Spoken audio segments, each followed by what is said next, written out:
phone is on my computer.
Hello, happy Martin Luther King Day, everybody. Welcome to the Cluster Puck Podcast, part of the MHRT network. Here at Center Ice, I am Nick. Beside me here, someone who will not be pulling out their hair after the events of today is Britt. How are you? I'm good. I'm actually working on putting all the hair back in that I pulled out the two prior games. So I actually get to save it for these two last games. Thank God. There you go. You get to glue it back together. Yes. So in response then, because I put up the post saying, on the episode alert, I said, "Are we ripping our hair out? Guess you'll find out. Tune in." Yeah. And so the question is, are we ripping our hair out today? The answer is no, and thank goodness. Yes. A lot of stuff to get to. Something like that. I am hoping so that this is the Stanley Cup winning Avalanche that are back. But before we go ahead and get started into the show, we just wanted to give you guys a reminder to follow the MHRT network so you can get shows such as Cluster Puck, which is going on right now. They're also going to have a neighborhood watch going on for the Buccaneers and Cowboys game on the network as well. You got all kinds of shows. What's that? If you're into that kind of stuff. If you're into that, exactly. I have the ticker on my phone, so I'm keeping tabs on it myself. But I didn't choose the sports life. The sports life chose me, man. I'm telling you. If you want to follow us specifically, you can follow us at Cluster Puck Avs on Twitter and Instagram. You can follow us on Facebook at the Cluster Puck Podcast. Questions, comments, concern, locks of hair, you can go ahead and keep those locks of hair, but you can give us any comments you want on clusterpuckpodcast@gmail.com. Okay, Britt, this was a week and a half. Yeah, let me tell you, the only time I'm into touchdowns is when it's the freaking Avs. There you go.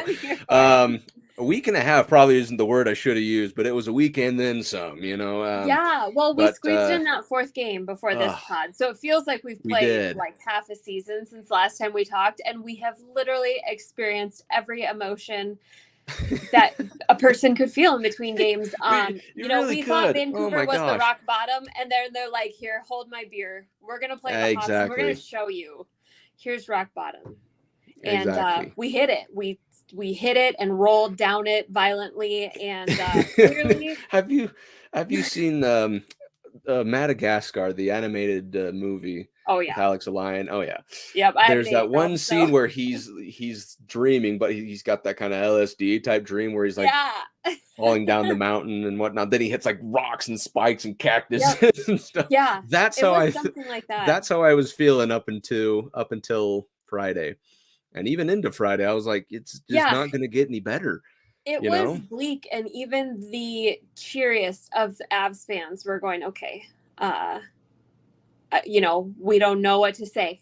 It's like that. What? Whose Twitter status was that? Where that was like, we have no words. There's no excuses. That's been like copied and pasted to every bad sports team ever since. Oh, I can't think of.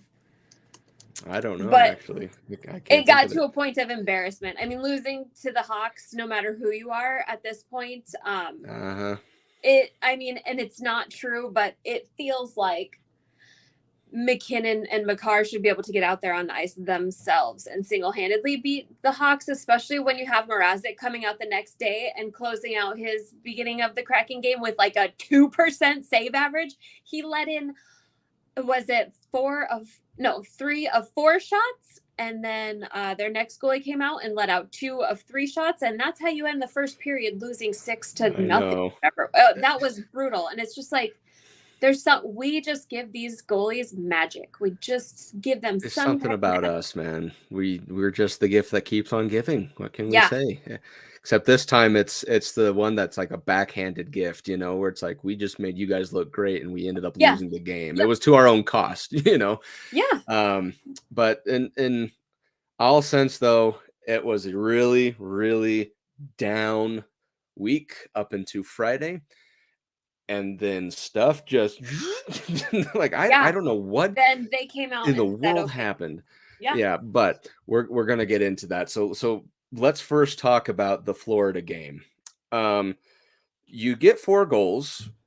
Yeah. Good.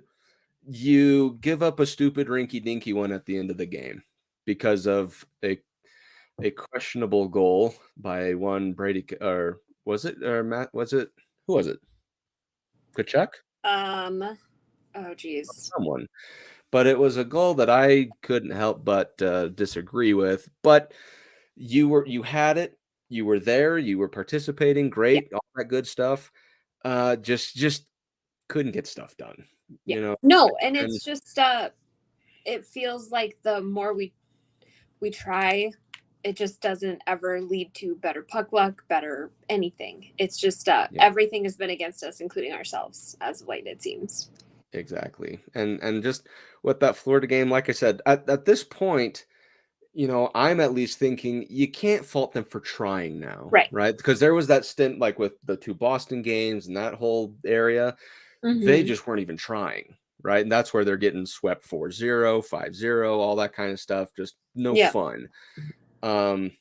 But in this little sequence of losing streaks that they had, with the exception of that Edmonton Oilers game, which they won, you couldn't get mad at them for trying. It was just those dumb little mistakes that ended up costing them the game, like the Vancouver one. You choke in the second period. Just little things like that. So in this one, again, it's they did a good job. Their offense began to have something going. You're thinking, okay, it's one of those, you feel like something's coming back. Yeah. Right. In this case, it's the offense, in my opinion. When did we lose Helm? I can't remember if it was this game. I think it was the one game and he was out. Like, and I hear reports that he might be out for the season, Darren Helm. And just retiring at this point. He might as well. But I also heard that he just had so much fun last season that he was going to retire. I know. But he's like, let's do one more time, it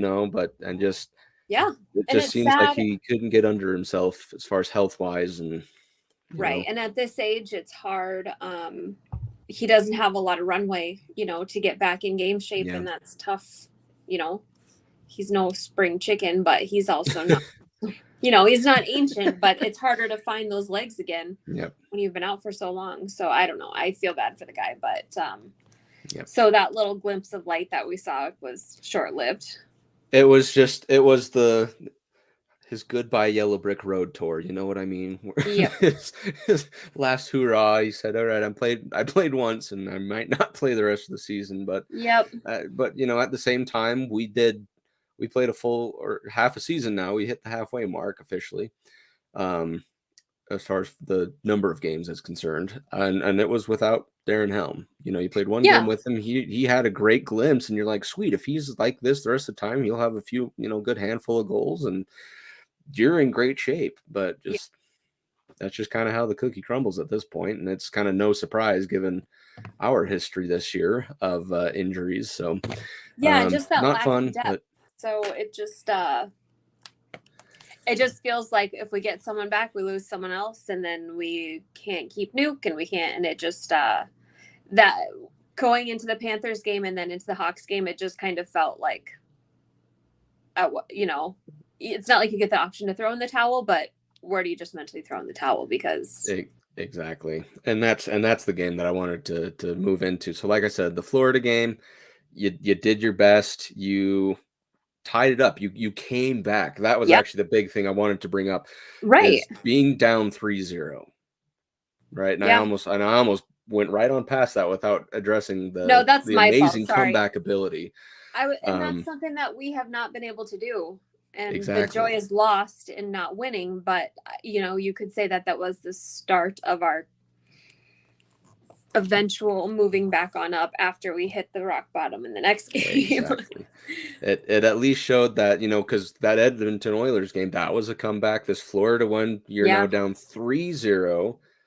In fact, maybe even 4-1 by the time the third period begins. And so you come marching back with the Rantanen goal, the McKinnon goal, the Comfer goal, one that's called back, which I disagreed with, all this kind of stuff. Yeah. But then it's just one of those, scramble for the puck type goals. You can't really fault them for any of it, any player specifically. It's just kind of that's how the puck squirted through, and it just sucks, So comeback called short. But at the same time, you're happy that you at least came back, because it would have been a lot uglier if you lost that game 4-5-0. Yeah. So, all right, let's talk about when we actually hit rock bottom. The game against Chicago. I don't know what else to say other than this game was the pinnacle of despair. It felt bad. It felt just so bad. The least hope you've ever had in this group as a whole, especially when you consider that we had McKinnon out there, we had Makar out there, and it's always felt like as long as we've got Mac and Makar, we're relevant. But at this point, it was just like Gretzky couldn't save us right now.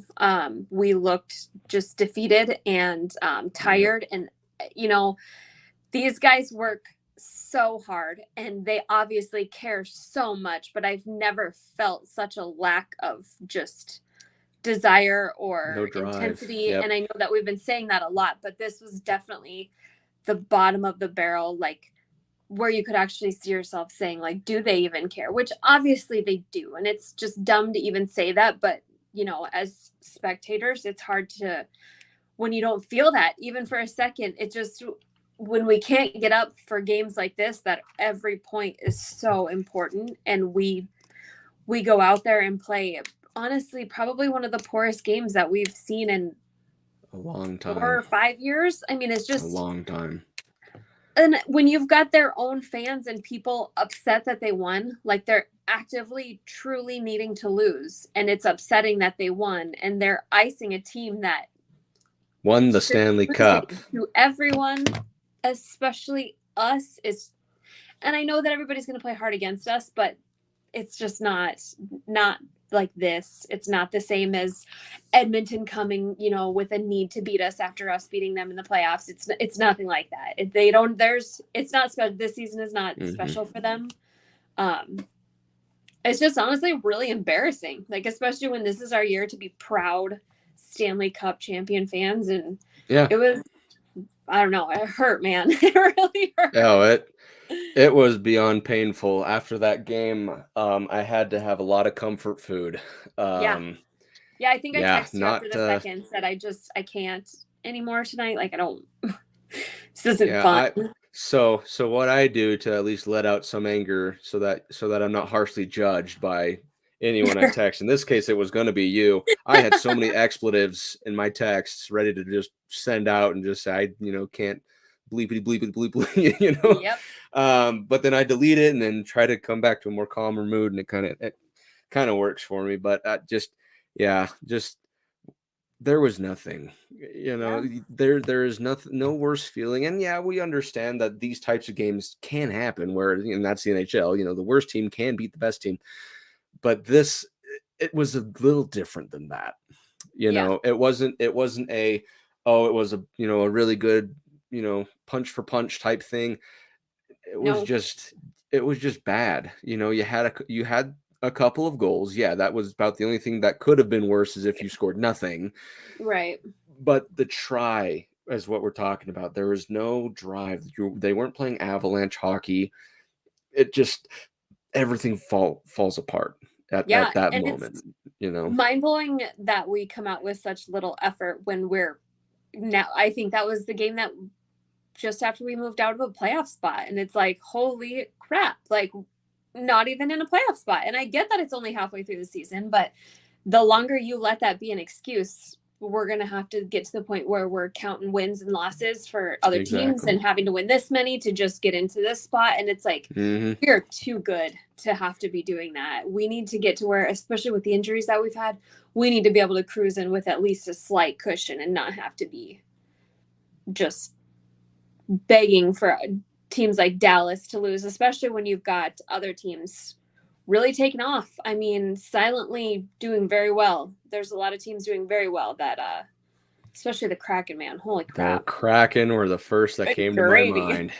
Oh, yeah, and then gosh. The Jets, I think. Is it the Jets that are... Jets are doing phenomenal. Like, Kings are doing great. It's a crazy stuff, but just... The Knights are kicking ass. I mean, we need to Golden Knights are back to kind of their winning ways. But just... you're thinking the whole time, like, exactly what you said. Are playoffs even a question? That's how bad it got to. Is are we even going to make the playoffs? And up until this moment, after winning the Stanley Cup, so after I posted the final score, I had the caption, "This isn't fun anymore." Because it wasn't. Well, no, it's not one fun. Pavel Francouz heard my comments and said, "You want fun? Okay." Little teaser there for the next game, but while we wallow in our grief for just a couple more minutes, it was just one of those times where you can't, it's only up from there. That was probably the only bright side. Right. Is there? It's only up from there. Yeah, it's got to be, at least. And it's hard as a fan because you have to wait and see, are they using this as a turning point, or are we going to just make this are we going to have a losing mentality? So, and it's not something that we can pick and choose. We can't cheer harder to make it happen. So we can just honestly praise God that they came out and showed us what they're capable of doing, because they also felt that rock bottom, apparently. Oh, yeah. And I'm sure everyone in Avalanche fandom did, team players, coaches, the whole organization, everyone, and your question is exactly right. Is this a springboard, or is this just a plank of wood that you just smash your face onto? You know what I mean? Well, and especially when it was the dads game. All their dads were there. It was an event. And it's like, that's honestly, that may have just set it in stone about how rock bottom it truly is when you lose like that in front of all their dads. And that there's probably a lot of very important hockey names in that crowd of dads. Oh yeah. A good chunk of them for sure. But to answer the question, and now we'll actually turn this to a positive note, they use this as a springboard. Yes. And what happened after that, I defy myself to even explain what in the world happened with the Avalanche squad, because they come out guns a-blazing and shut out the Senators, not 2-0, not 4-0, not even 6-0, but 7-0. We had not seen that score since Game 2 of the Stanley Cup final. Yeah, it's just unfortunate for the Senators that they had to be there for this angry train that left our locker room. The only reason my wife was upset about it was because we shut out Tim Stützle. Her honey bunches of oats. I, on the other hand, was living the high life. Yeah. Wow. I don't even know what. Like I said, I just have no words for what happened next. And even from throughout today's game, the offense just suddenly showed up, just popped out of nowhere, and they just massacred Ottawa. And I was just smiling, just a grin ear to ear on a masterclass of a game. Yeah. I can't think of anything other than your power play that was truly bad. Right. Or even mediocre for that reason. Everything was just good.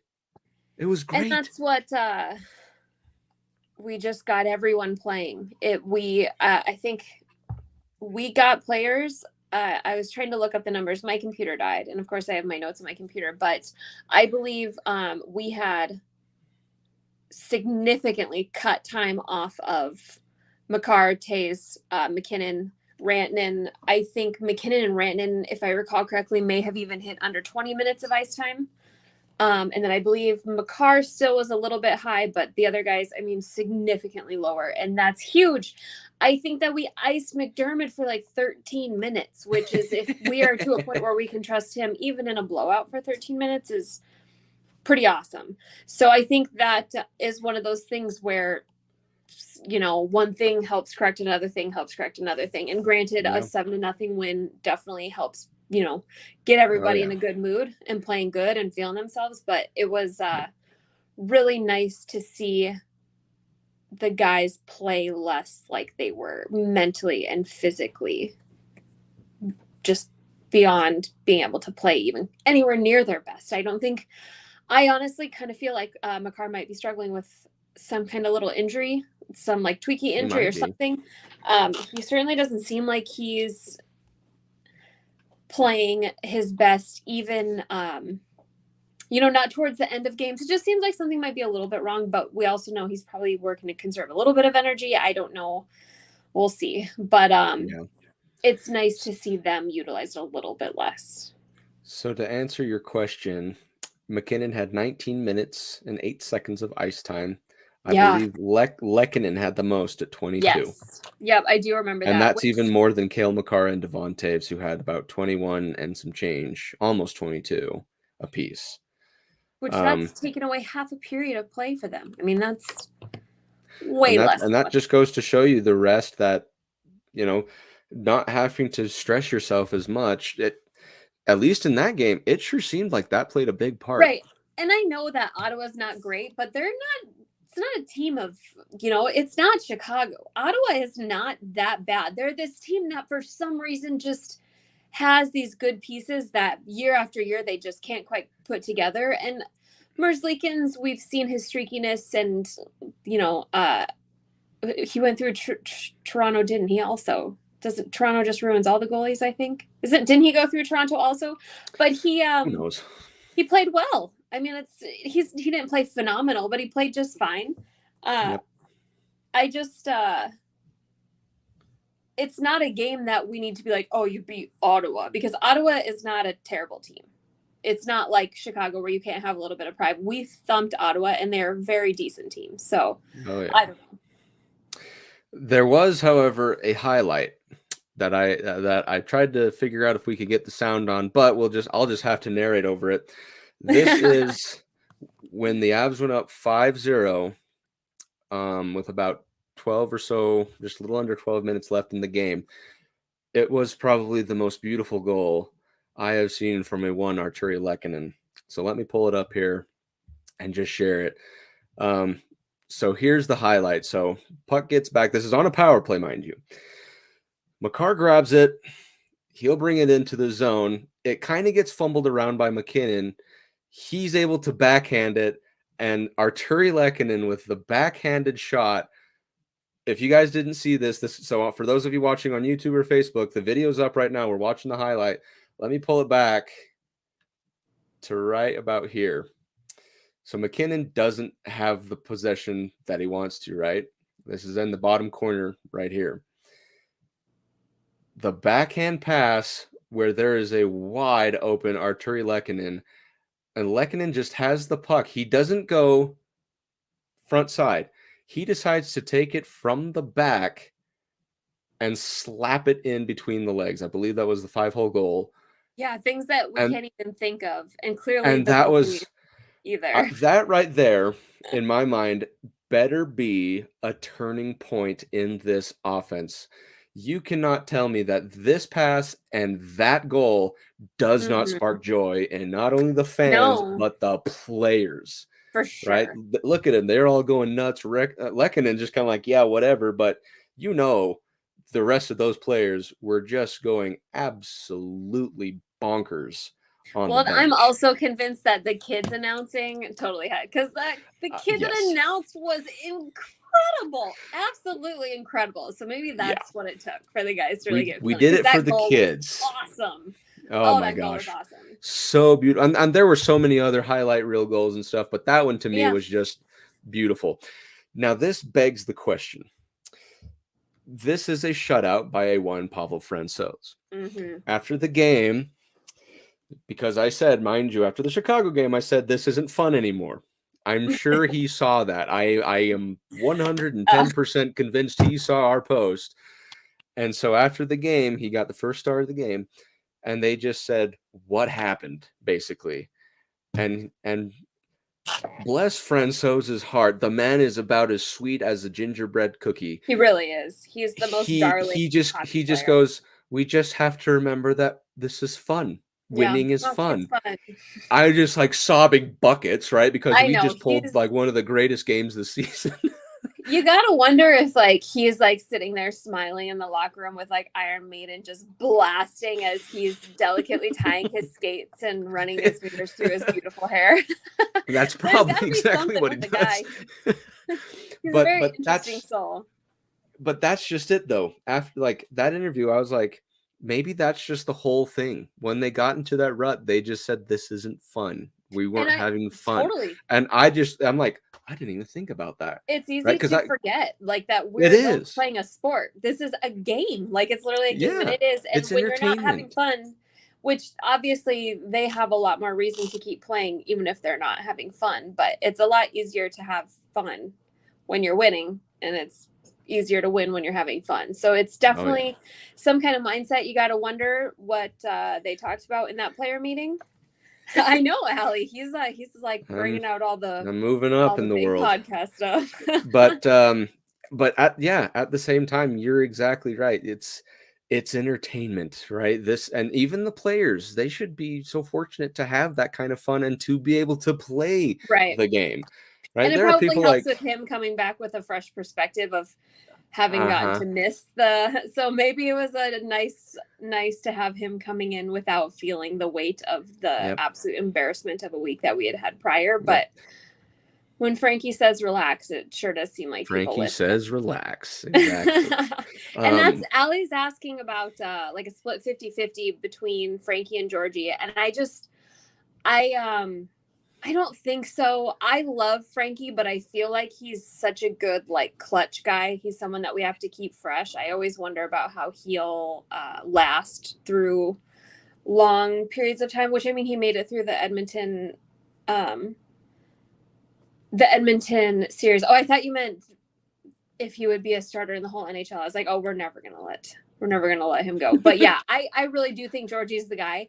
And I think that with his kind of hard guy goalie mentality, I think he's going to come back on fire. I'd imagine he was a little bit tired, maybe a little bit strained. I think he's going to come back, and I think he's competitive enough between him and Frankie also, even just between the two of them, like a healthy competition. I don't think that they're like anybody could ever dislike him, but I think Georgie still will be the guy. But I've never shied away from being perfectly satisfied with Frankie stealing it from anyone. Like, it would not hurt my feelings if he was able to come out and prove that he's a starter, because there's no reason to not love Frankie.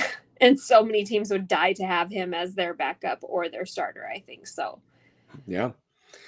So I got this question. So not only with Allie asking this now, but my brother also texted me that and said, so is Francouz just the go-to guy? Because he has, I think he has Georgiev in our fantasy hockey league. So he's more of a question for personal uses. But the fact of the matter is, who is the guy? My answer to that, at least right now, is ride the hot hand. Yeah. If you, as far as winning games go, ride the hot hand. And so far, Franco's put on a masterclass shutout and played just a fantastic game earlier today. So as it sits, he's got the hot hand, but that's not to say that could suddenly switch, you know, because obviously you don't want to just play one guy, what they did with poor Georgiev, where he played 10, 11, 12 games in a row, right? You want to be able to switch that back. The NHL is a tandem system at this point. Exactly. A goalie that isn't Vasilevsky, and they've even had to use. I literally don't even know what his name is, what their backup's name is, and they've had to use him sometimes this year. And that's Vasilevsky is one of the only goalies that's been able to stand through an entire season almost with very little break. And especially with these two guys who are used to playing not entire seasons or being pushed to play entire seasons, it's a very healthy rotation to just keep them out, keep them in and out, playing when they're good, giving them a break when they're not. They'll each have their preferences, I'd imagine. I think that Georgiev is more of one who would want to play the day after a bad game, and I think Frankie's one who's can tolerate a break. But it'll be interesting to see, especially as we get into the playoffs, ideally. Which we have all the faith now, right?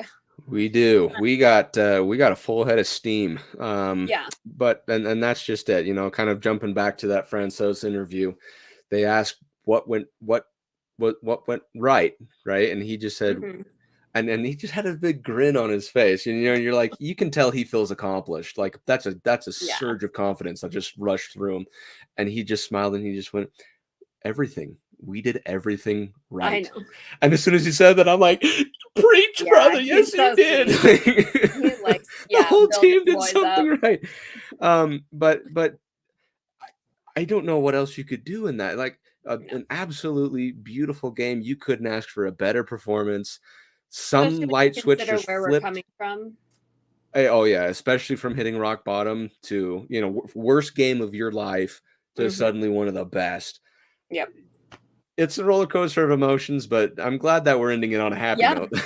It was needed. If they had gone out and lost that game, I truly can't even imagine where the team and the fans would have been sitting emotionally, because it feels like that would, when you hit rock bottom and then you don't show any kind of change, it's like you could only, and I just don't like being doom and gloom, but sometimes you get to the point where it's like you can't use the health as the excuse, and it just, you know, we're sick of talking about injuries. We should have enough at this point, especially when you consider contributions from Erod, and, you know, we're starting to go a little bit of depth. To be honest, after last night, I'm curious if the Sampo project is done. He's a former Musketeers player, so I obviously desperately want him to succeed, but last night was not a good night for Sampo. Or for Kaut. I think, were they reassigned immediately after the game? I don't know. They were, and I believe Bleed was taken up. Okay. And so, it's if there was ever a time when you're absolutely destroying a team, do something wild that isn't getting a dumb penalty. Like, God, just the stupid penalties are just not it when you're trying to establish yourself as an NHL player. And it's just with Kaut, he's just got a weird mind. I don't really understand a lot of the flow with his play. You almost wonder at this point if we'd be better off just sending him somewhere else, because it seems like he should be an NHL player. But and that's just it. Like with Kaut, he's at a point, at least from my opinion, where he's at least out there and not hurting the team. Yeah. But it's the like helping the team part where he's struggling, you know, and right now, as far as if you're looking for depth people who are helping the team as of recent, that would go to a one Brad Hunt. Well, and the toothless wonder himself. Yeah, absolutely. And he's giving it his all, and you can tell, right? And he's doing a fantastic job. Yeah. He had a couple dumb games and he got sent down and they called him back up, and you can tell that he learned a lesson. Yeah. He absolutely did. Man, is he handsome. When did the fighters become so handsome? You've got McDermott, who I just don't understand how his face isn't more awful. And England, it's so funny because during his the game wavy locks, man, I tell you. He's almost man's got hair. This it's almost like creepy how he's got this like caveman, like he's got these deep set eyes and they're like so piercing, and he looks like a European perfume commercial or something. But I think I was just talking to my dad about this today, and I know everybody's got their opinions on McDermott, but I think that McDermott is genuinely the most scary man in the NHL right now, because you could see during the Sens game, I can't even remember, somebody got checked and somebody on his team on the Sens was going to go look for a little bit of revenge. And the guy who got checked no, we're stopped good. him and said, no, we're fine. They're literally not allowing. And that's kind of funny because now that's where England is coming in, because people will not fight McDermott. And while I'm not of the old school mind that like fighting and checking is a priority, there's something about his presence that people are genuinely, terrified of him, and not just like little guys. Nobody wants to touch him. So there is some power in that. It's a shame that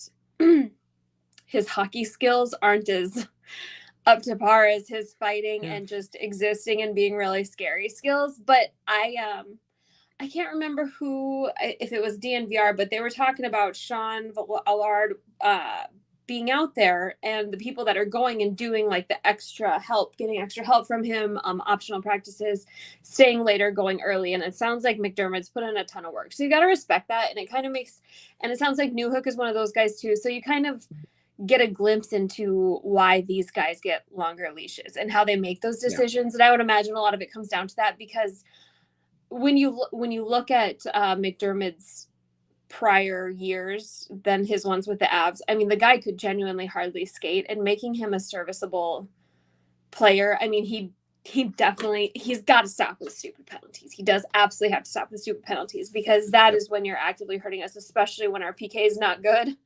We're not performing.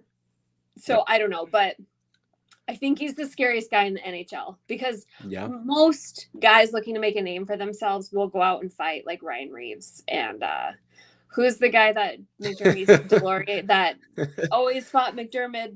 People will fight them, but boy, the ice, it's like just the shark swimming through the water, and nobody wants any of it. It's crazy. Yeah. Sorry, that was a tangent, but it was no, you're totally fine. And oh man. It is kind of funny though that you say that, because the more I'm paying attention to McDermott, right, whenever he's on the ice, there's always two things I'm watching for, and I love both of them. The first one is when he's headhunting, and as soon as there's a guy pinned against the boards, and you just hear the Jaws theme as he's lurking and coming toward the player, and you're just like, oh, there's going to be a big get rid of those dumb penalties, man. That's the drawback, but at the same time, it was kind of funny it's funny to watch, right? Yeah, but it hurts the team. So but from the entertainment standpoint, that one hit that you're talking about, the check, he went from this to that in less than a quarter of a second. Oh, it was amazing. And he just wouldn't think it, like looking at him. He's really like he's not got that like Jeff Odgers looking, he doesn't look like he's ready. Yeah. Like he's got all of his teeth. His nose isn't broken. That's probably because he's won every fight he's been in. That's true. When no one can reach your face. When no one can reach your face, being 8'3". Then it's a lot easier. The second thing that I really enjoy looking forward to when McDermott is on the ice is when they're set up in the offensive zone and the puck comes back to him on the blue line. You can guarantee he will fire that on net. and that's my favorite thing, is because I'm always praying that it just somehow goes in. It almost happened in that one. It almost happened in that one game. And I want to say, he had 2 assists. Senators game. He had 2 assists. Was it in the Florida game? I can't remember where. I'll pull that up in here while we're talking about it. But it must have been the Florida game, because it was when we had a couple. Yeah, right there. Yep, he had a couple of assists. The one to Comfort and the one to Cogliano. He was like the only one who had a good game, it seems like. Yeah, and that's just it. It's like both of those came from shots of his that were either a juicy rebound and redirected in or tipped, right? But it's that type of shot where it's like McDermott has it down, where if it's like, if you have a lane, if you have a clear shot, take it, right? Mm-hmm. I love that. Everybody get out of the way. Everyone get out of the way, right? So hopefully he does more of those and they just kind of eke themselves in. But oh my gosh, he's hard not to cheer for when he's your goon. I honestly thank God that he's not someone else's goon, because it would be really easy to hate him. Maybe that's how the Rangers feel about Trouba. I don't even know. Exactly. Allie can elaborate on that someday. We all know Trouba love. But so yeah, just I can't say enough about this Ottawa game.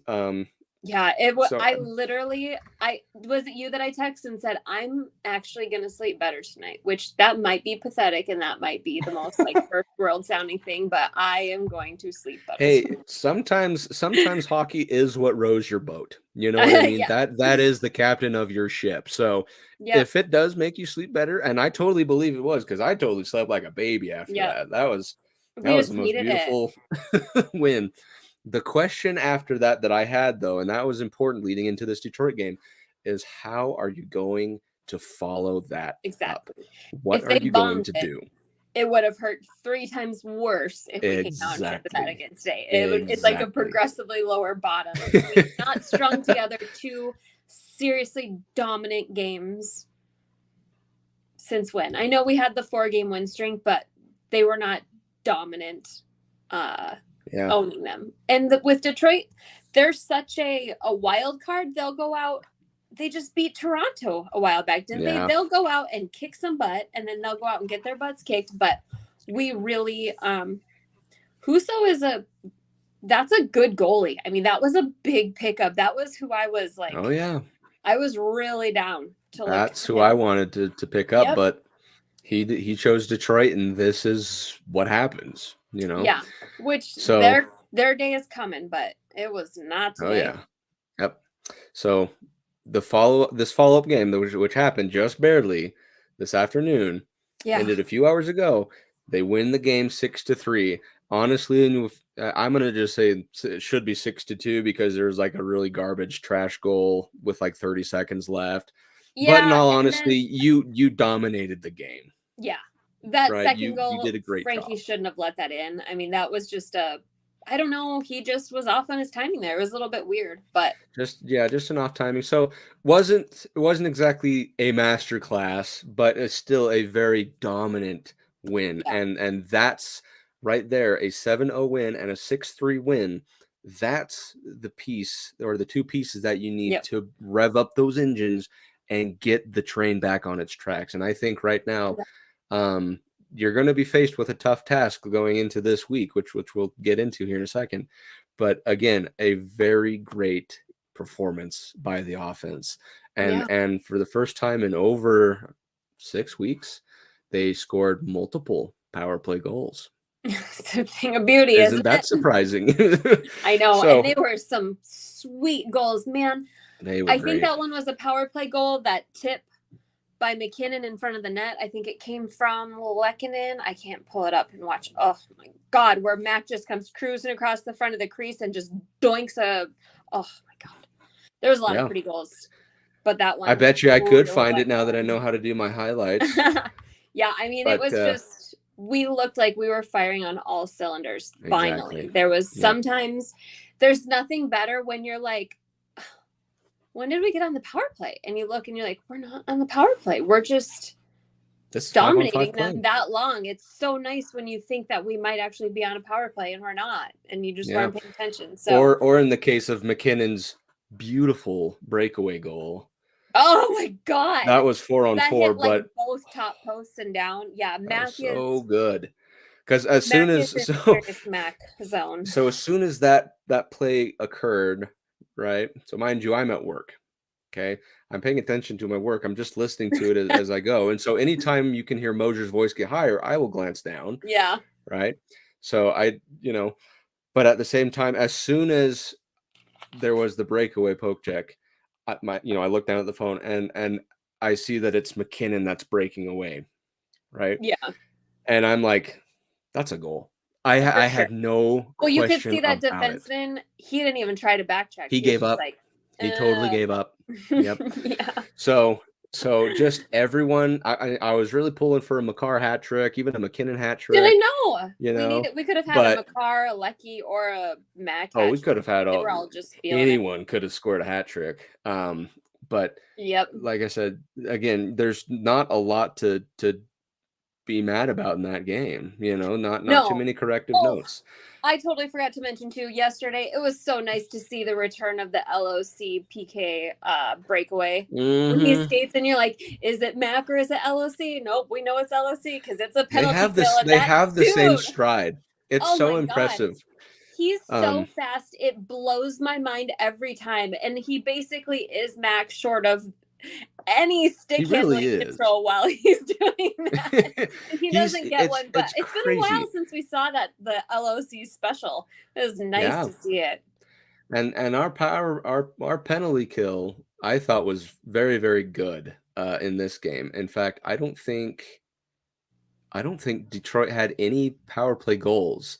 I'd like to none. Let's see, Kopp, Sherritt, Chiro, and Perron. No, that's none of them power play. Freaking Perron, man. He's like the Matt Duchene, you know, where it's like you'll always score against Colorado. You don't know why. Yep. But the good news about that was you had your penalty killing team back out there. Full and complete. Yeah, Nuke looked good, and it was so nice to hear he looked that a lot better. Was it was a scar tissue issue in his skates, so it's nothing internal with the surgery or anything like that. It was the way that the skates were rubbing, and I heard that he was switching his skates out, so that makes sense why it would be such a drastic difference and why he was dogging it. Because if you've got a scar that's rubbing, like when your skate doesn't fit right, it does not. There's it doesn't feel right. So absolutely. He played. God, having him, like, his big goofy butt out there was just so good. It was so good. He did tally a power play assist. So you know goals after the next game or whatever, the goals will start to come. He looked like he did before he went under the knife at the beginning of the season, where he was the guy. You know, you have to imagine it's been painful for him to watch this go down while he's functioning, and just something as simple as a skate hurting. So I'd imagine he's going to be riding off that high for a while. I believe it. I absolutely agree. So, okay. That being said, the week went like this. Now, the week that'll come is how do I say that? I just lost all of my sense of English. This week. That's the word I'm looking for. Jeez, I couldn't even think. I was like, why does that not sound right? Like, something's happening. I'm just too high on life right now, I guess. Yeah, it's okay. It's a good time. It is. So this week, this is where you need to make sure that offense stays high, right? Yeah. Because you are going up against real tests, right? Yeah. It's your Pacific Northwest road trip, starting in Calgary, over to Vancouver, down to Seattle. All of them away games, like I said. First game against Calgary. My key to the game is the proof is in the pudding. What I mean by that is you have shown, even though this one was a loss, you've shown that you can come back from quite a large deficit in one period or less. You have shown that you can bounce back from rock bottom situations.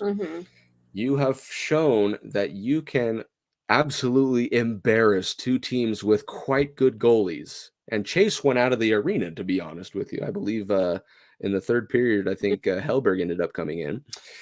So you have proved now that you have the capability. You have all the pieces. You have all the talent there in front of you. It's time to go and show that you can utilize it. Yeah. Does that make sense? Exactly. No, for sure. It's almost like a mini redemption tour time at this point. We need to ride that emotional high. Now that we've got players back, we need to show that those losses before were due to flukes, and that's not how it's going to be for the rest of the season, because now we need to make these statement games as we repeat these game's over. So right, exactly. And you said redemption, and that's exactly what all three of these games are. The last time you faced any of these three teams, you lost. Right? Yeah, and they're going to be emotion. Oh yeah, there's going to be a ton of it. So that's why, like I said, you have to show and prove that you are a different team than when you last saw them. Right? Mm-hmm.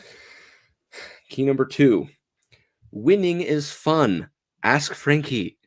I don't think I need to go into any further detail because we talked about it, but the fact of the matter is have fun, you know, just you're back to a great winning tradition. You got a little 2-game win streak going. It's fun. Right. And as a fanatic, it's fun. you know? Just won the Stanley Cup. Like, get out here and enjoy doing what you do. And it's because that was the thing. Like this time last year, we didn't lose a single game in regulation time. January of last year, we had the one never win again. We had the one BS overtime loss, but then that was because of a weird call. But at the same time, it was fun. You know, that's the big thing. Fun. So have fun, because when the team has fun, the chemistry just skyrockets. It's great, you know. And you saw it. Team sports. You saw it in the last couple games. What's that? Yay, team sports. Yay, team sports. Exactly. But I really think that they're in a different. I mean, did you listen to the Mac interview after the game today? I think that they're calm. He had a much more calm presence to him than I like to see him play manic and speak gently. He's got such a delicate. I feel like he sounds more feminine. He does. It's kind of funny. Shocked by his voice. Before his interview, he kind of like tilts his head and like, you know, just takes a deep breath, and then he just goes, and a big smile comes on his face. Yeah. I love and you're like, the guy. That's when you know he's settled down, you know. Yeah, we're watching him grow up before our very eyes. Exactly. So he gets better and better. So have fun, you know, easy peasy. Point number 3 in the Calgary game: shut down goalie play. Now that can go one of two ways: shut down goalie play, as in be a shutdown goalie if you're Pavel Francouz and or Georgiev, and or shut down their goalie play. Because like you said at the beginning of the show, we make opposing goalies look good for some stupid reason. Right. And well, we haven't recently in the last couple of games. But so keep that streak.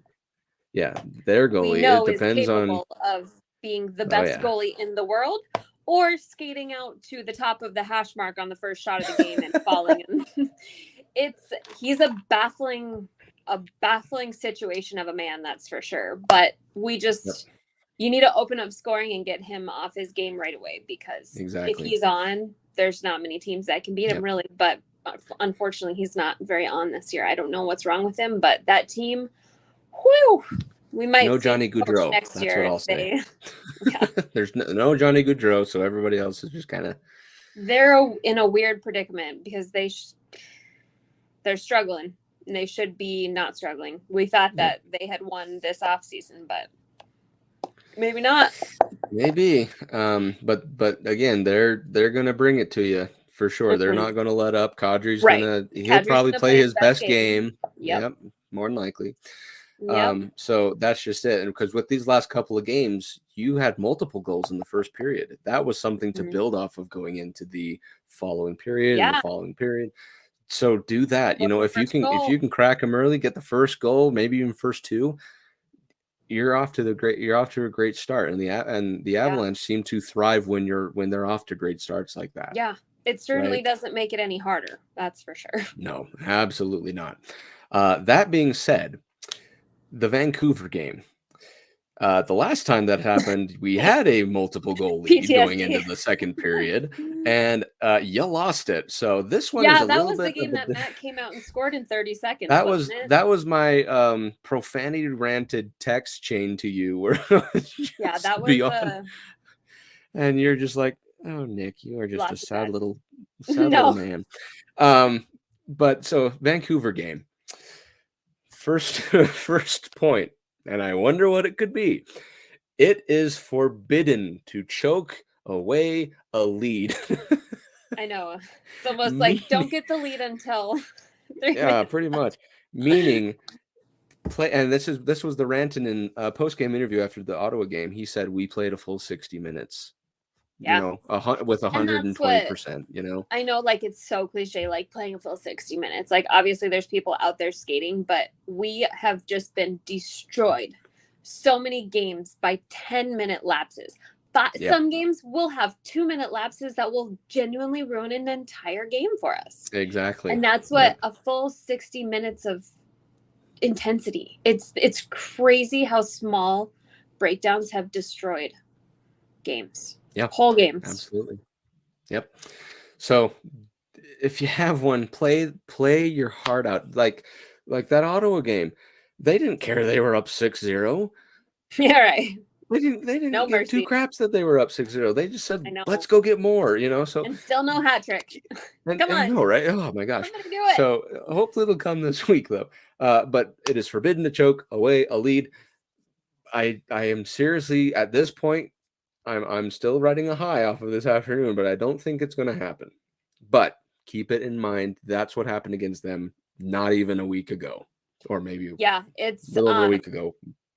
Yeah, we're not that far removed from that. Exactly. So, key number 2, level heads always prevail. And you kind of touched on this, was not... That's kind of one of them, but anyone where you have a penalty that you really didn't need to commit, you know, if it's away from the puck, like a check, like McDermott did, where it's like, did you really need to do that? No, that's cross-checking is the stupidest. Cross-checking after the play is just a penalty that is the stupidest penalty.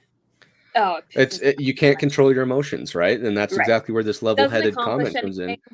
Exactly. It accomplishes nothing. For example, like in this earlier today's game, I want to say the Red Wings were headed to a power play. Rodriguez had checked someone during play, getting kind of muscling someone off the puck or whatever. Like the ref throws his hands up and you're like, okay, we're going to go on the PK.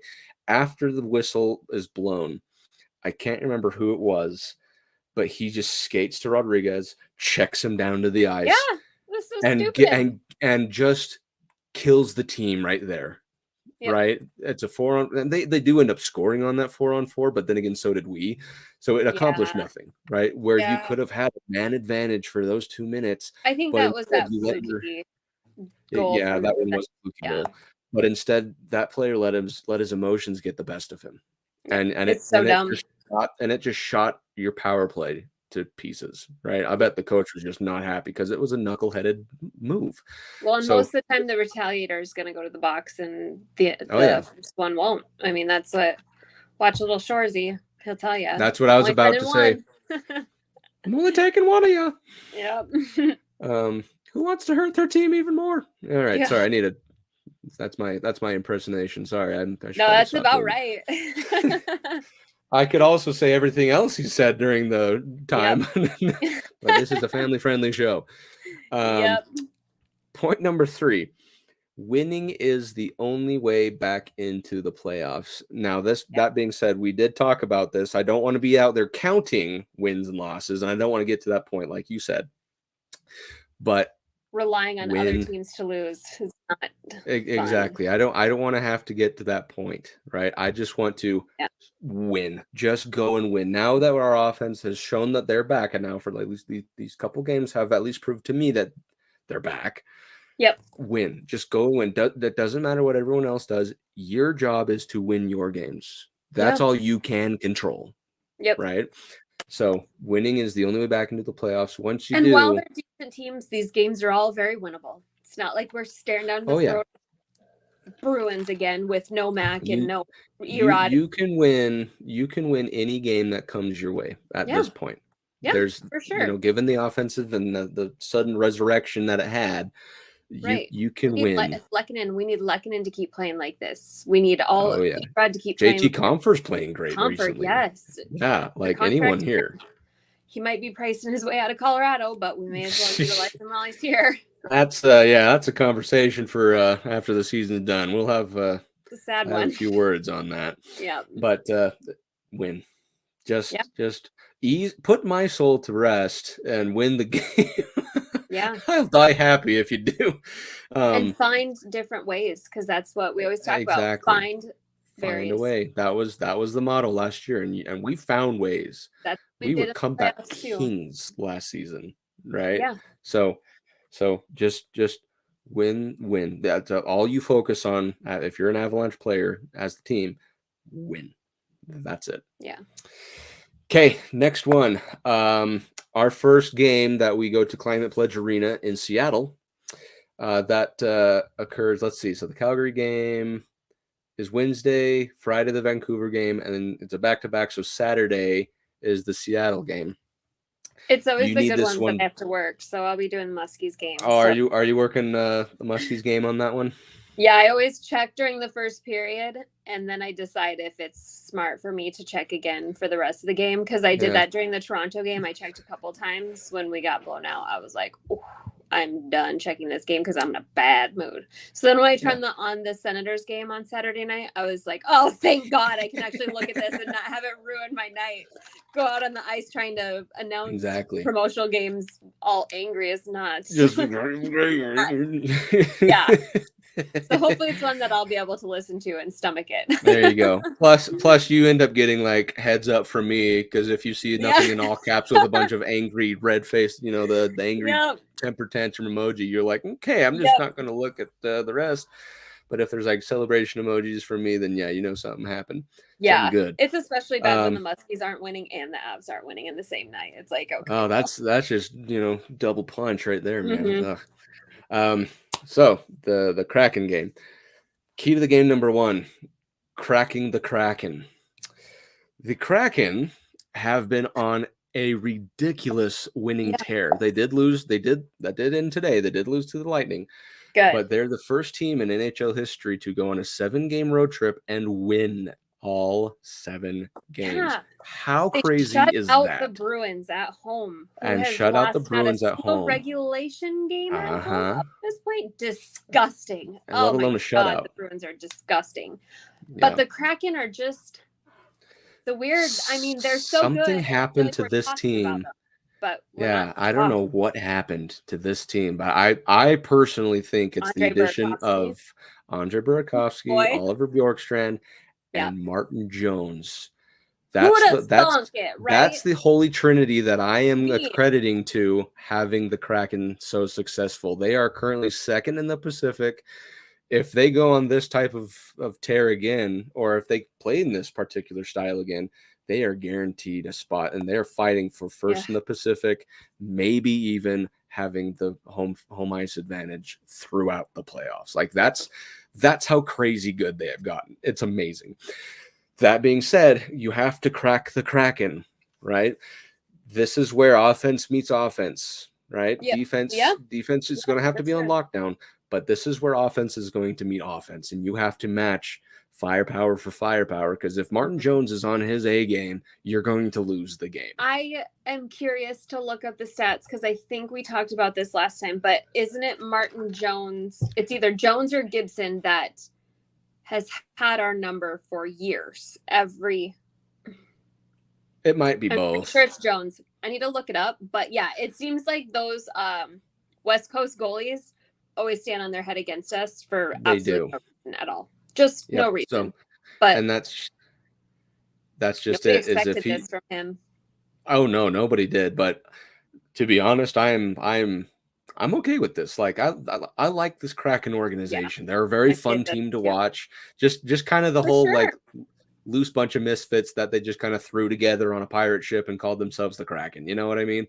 It's fun to watch. They're a fun team to watch, especially with the addition of Matty Beniers, who's an all-star. Yeah. Oh, I would love to get a Beniers jersey. I know. Oh my gosh, he's so much fun to watch. But that being said, if any of them are on their game, which they have been, and they want to have some retribution from a loss tonight or earlier today, then you're in for a wild time. And like I said, if Martin Jones is on his A game, you will lose. Yeah. Yep. So you need to crack it and crack them early. So before they don't perform as well at home, which is such a bizarre thing, especially when you've got this brand new bomb rink. You've got fans as eager as they're ever going to be. And those fans look like a riot, man. Oh, my wife and I about, are trying to figure out how to get up to Seattle to just take in a Kraken game. You know what I mean?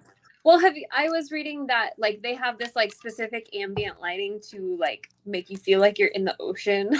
Oh my gosh, but now that's so cool. I really want to go to a Kraken game, and then I really want to get to, and like I know it's so anti-cool to like the Lightning if you're not a Lightning fan, but I super want to get to a Lightning game and just see the like for the atmosphere. I think is so awesome. Yeah, the coils I think would just be super cool, and that I would don't be think super fun. A little side tangent then, if we're talking about the places we want to go to see play, Mullet Arena is up there on my sure. I know list. those tickets. A little barn like that. Oh yeah. I keep meaning to look. And man, our reverse retros looked nice in that college lighting. Like, they were crisp. But yeah, I definitely want to go. I'd imagine they're very expensive. Oh yeah. Very, very expensive. But, anyway, so back to the Kraken here. They're going to be a difficult matchup. So point number 2 then on this Kraken game is Avalanche style hockey. And that's what we're seeing as of the last 2 games. That's Avalanche style hockey. Right.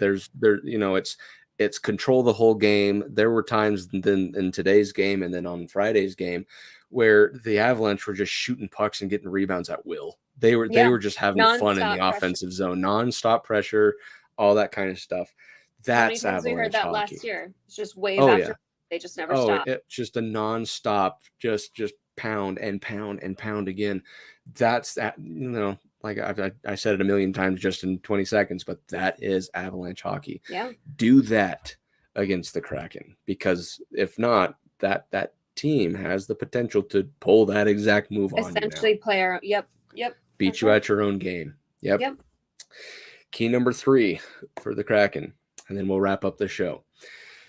Your friends are where you find them. Interestingly Twitter? enough, what's that? Twitter?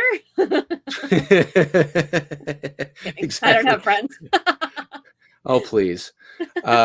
You probably have more friends than I do, to be honest with you. Everybody wants to be Britt's friend. Nick just has a day job at an office. That's it. Yeah, right. So fun little fact about these last few games, I guess 2 games, was the fact that it wasn't the same 3 guys that had the points, right? It wasn't like a McKinnon goal with a Rantanen and a Makar assist or vice versa.